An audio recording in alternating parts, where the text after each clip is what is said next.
Assalamualaikum warahmatullahi wabarakatuh. Selamat pagi, perkenalkan nama saya Gregorius Petrus de Pasare dengan NIM 22040301115. Di sini saya akan jelaskan UAS pemrosesan bahasa alami, klasifikasi deteksi spam dengan data yang saya pakai yaitu data SMS spam Indo. Pertanyaannya itu karakteristik dataset yang saya gunakan di sini itu adalah dataset kumpulan SMS berbahasa Indonesia. Terus setiap data terdiri dari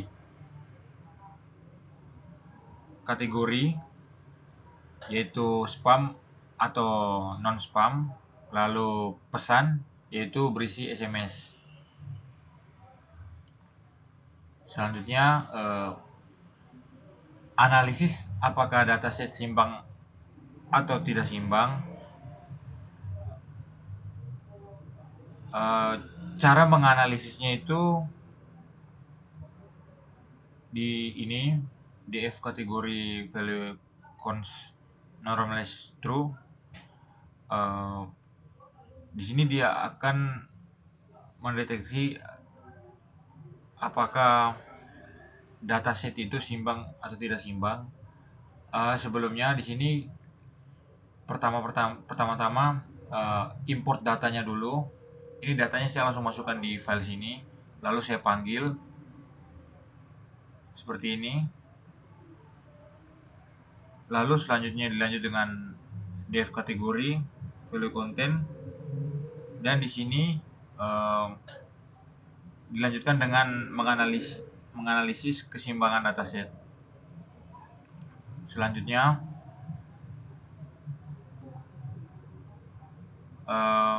di sini melakukan text processing. Langkah pemprosesingnya itu yaitu satu, cache folding, terus ada tokenisasi, terus stop word removal, dan stemming. Yang pertama itu diinstal dulu Sastrawi, lalu dilanjut mengimport data. Lalu alasan pemilihan teknik pertama itu ada stop word removal, itu untuk menghilangkan kata umum yang tidak informatif. Terus ada stemming, menyatukan variasi kata, dan selanjutnya ada tokenisasi sederhana, cukup efektif karena itu cukup efektif untuk SMS yang pendek. Nah, di sini nanti di run dan dijalankan, dia akan menginstal Sastrawi dan juga mengimport data. Ini saya sudah run semua, hasilnya seperti ini. Ini hasilnya. Dan yang tadi di atas juga sama, ini hasilnya. Hasil dari data itu.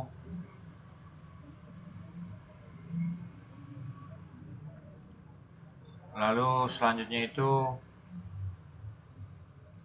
membandingkan penggunaan TF, IDF, dan word embedding.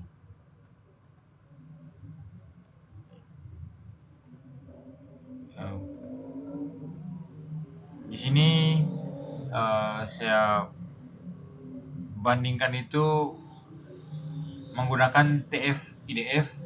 Alasannya karena dataset relatif kecil, terus SMS bersifat pendek, lalu lebih ringan dan stabil untuk tugas klasifikasi spam. Kodenya itu seperti ini, dan ketika di run dia bisa berjalan.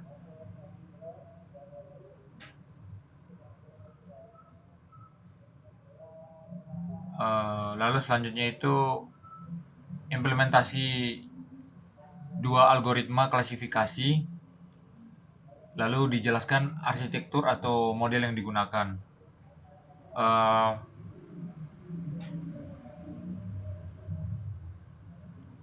Yang pertama itu ada split data. Split datanya seperti ini. Ketika di run dia berhasil. Lalu ada model pertama yaitu knife base. Kodenya seperti ini. Ketika di run dia bisa berjalan. Arsitekturnya itu probabilistic classifier menggunakan distribusi kata. Terus selanjutnya di sini ada yang model kedua yaitu support vector machine SVM. Kodenya seperti ini. Arsitekturnya itu linear hyperlane, cocok untuk data berdimensi tinggi. Lalu selanjutnya evaluasi model. Di sini gunakan matrik evaluasi seperti ada akurasi, precision, recall, F1 score, lalu confusion matrix. Lalu bandingkan hasil kedua model dan simpulkan model mana yang lebih baik. Nah, di sini pertama kodenya itu ada from screen matrix, lalu di import classification report. Terus di sini ada Navis base yang ini, dan di bawahnya ada SVM yang ini. Ketika di run hasilnya seperti ini. Nah, ini hasilnya. Kesimpulannya itu SVM lebih baik. Karena apa? Karena alasannya itu lebih stabil pada data, tidak seimbang, lalu lebih akurat membedakan spam dan non-spam.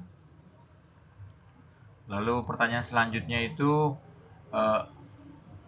apa tantangan utama dalam klasifikasi teks bahasa Indonesia?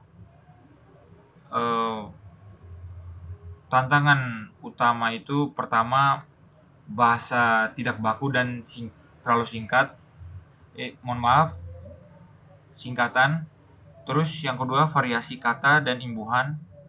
Lalu yang ketiga, dataset tidak simpan. Dan keempat, campuran bahasa Indonesia dan bahasa Inggris. Itu tantangannya. Lalu selanjutnya, bagaimana cara meningkatkan performa model? Nah, di sini cara meningkatkan performa model, saya menggunakan hyperparameter tuning. Kodenya seperti ini.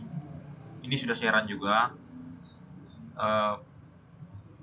Data argument synonym replacement, lalu back translation, terus ada class blanching, smooth, class wake, lalu ada model lanjutan LSTM, Indobird,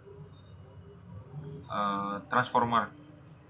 Kesimpulan akhir, TF IDF plus SVM memberikan performa terbaik. Pra pemrosesan sangat penting untuk bahasa Indonesia. Lalu dataset tidak seimbang, perlu penanganan khusus. Cukup sekian penjelasan saya mengenai UAS pemrosesan bahasa alami klasifikasi deteksi spam no spam dengan data SMS spam Indonesia. Mohon maaf jika saya ada salah kata dan juga ada bahasa yang berbelit-belit, mohon maaf. Mungkin cukup sekian. Terima kasih. Assalamualaikum warahmatullahi wabarakatuh. Selamat pagi.